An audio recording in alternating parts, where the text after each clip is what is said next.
नमस्कार, मैं नरेश शौकीन। दोस्तों, राजनीति राज्य स्तर की हो या राष्ट्रीय स्तर की, दोनों ही मामलों में कामयाब मुकाम हासिल करने के लिए हम ये देखते हैं कि छात्र राजनीति एक बहुत ही अहम पड़ाव साबित हुआ है। छात्र राजनीति एक बहुत ही इफेक्टिव लॉन्चिंग पैड साबित हो सकता है। अगर हम जयपुर स्थित राजस्थान विश्वविद्यालय का उदाहरण लें तो ये पाएंगे कि राजस्थान विश्वविद्यालय छात्र संघ के अनेक अध्यक्ष या तो विधायक रह चुके हैं या आज के दिन विधायक हैं, और ये राजनेता बीजेपी और कांग्रेस दोनों दलों में मिलेंगे। दो ऐसे मामले हैं जिनमें हमने ये पाया है कि राजस्थान विश्वविद्यालय छात्र संघ के अध्यक्ष बाद में लोकसभा तक पहुंचे। आरएलपी प्रमुख हनुमान बेनीवाल और कांग्रेस के वरिष्ठ नेता रघु शर्मा। अगर हम इन चुनावों को देखें जो फिलहाल लोकसभा चुनाव में प्रत्याशी हैं, उन पर नजर डालें तो हम ये देखेंगे कि तीन ऐसे नेता हैं, तीन ऐसे कैंडिडेट्स हैं जो कभी ना कभी राजस्थान विश्वविद्यालय के छात्र संघ के अध्यक्ष रह चुके हैं। हनुमान बेनीवाल जो नागौर से चुनाव लड़ रहे हैं, प्रताप सिंह खाचरियावास जो कांग्रेस के टिकट पे जयपुर शहर से चुनाव लड़ रहे हैं, और जयपुर ग्रामीण से कांग्रेस के प्रत्याशी अनिल चोपड़ा जो पहले राजस्थान विश्वविद्यालय छात्र संघ के अध्यक्ष रह चुके हैं। संयोगवश तीनों ही प्रत्याशी इंडिया गठबंधन की तरफ से चुनाव लड़ रहे हैं। मैं इस वीडियो में जो फोकस रखूंगा वो जयपुर ग्रामीण सीट पर, जहां से 30 वर्षीय अनिल चोपड़ा कांग्रेस के प्रत्याशी हैं। दोस्तों, चुनाव में हार जीत की भविष्यवाणी करना थोड़ा रिस्की होता है, बहुत समझदारी नहीं होता, लेकिन मैं रिस्क लेने के लिए तैयार हूं और ये कहना चाहता हूं कि अनिल चोपड़ा जयपुर ग्रामीण सीट से चुनाव जीतकर एक इतिहास बनाने जा रहे हैं। इतिहास इसलिए क्योंकि ये राजस्थान विश्वविद्यालय छात्र संघ के पहले अध्यक्ष होंगे जिन्होंने सीधे ही लोकसभा का चुनाव लड़ा और जीता। मैं 5 ऐसे मुख्य कारण देख रहा हूं जो अनिल चोपड़ा को सांसद बनाने में सहायक सिद्ध हो सकते हैं।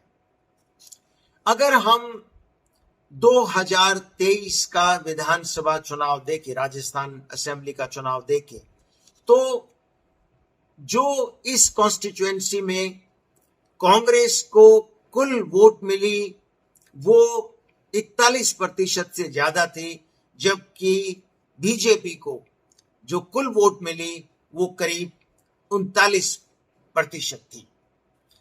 दूसरा प्रमुख कारण जो मुझे नजर आ रहा है अनिल चोपड़ा के पक्ष में, वो है कि अनिल चोपड़ा एक बिल्कुल क्लीन स्लेट से अपना राजनीतिक करियर शुरू करने जा रहे हैं।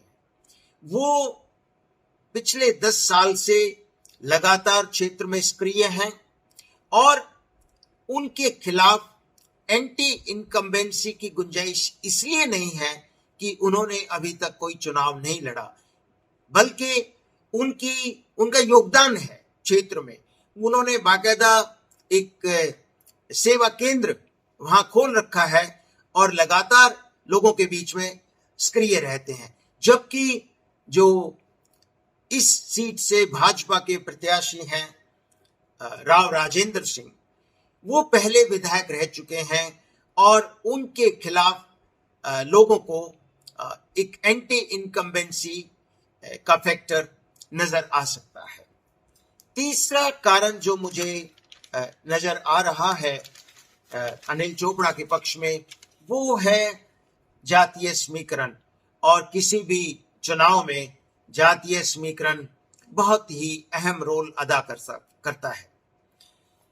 वैसे तो अनिल चोपड़ा की अपील छत्तीस बिरादरी में देखी जा सकती है, क्योंकि वो बहुत ही लोकप्रिय छात्र नेता रहे हैं।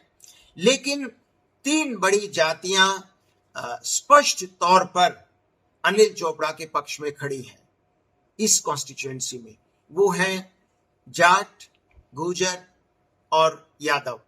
और तीनों जातियों के जो हम अगर कुल वोट मिलाएं तो वो अच्छी खासी संख्या में है इस सीट पर।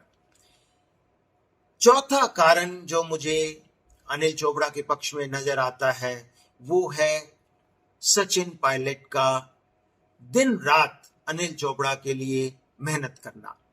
सचिन पायलट दोस्तों इन चुनावों में कांग्रेस के सबसे करिश्माई प्रचारक बनकर उभरे हैं। और सचिन पायलट ने अनिल चोपड़ा के पक्ष में दिन रात एक कर रखा है।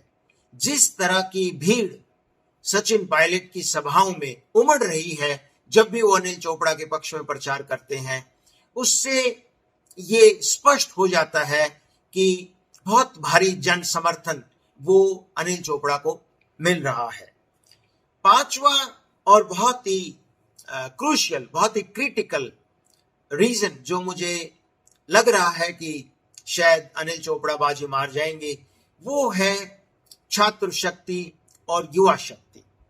आप देखेंगे कि पिछले 10 साल के दौरान जो भी राजस्थान विश्वविद्यालय छात्र संघ के अध्यक्ष रहे हैं, चाहे वो विनोद झाकड़ हो या निर्मल चौधरी, जो खुद बहुत ही लोकप्रिय छात्र नेता रहे हैं, वो अनिल चोपड़ा के पक्ष में जी तोड़ मेहनत कर रहे हैं।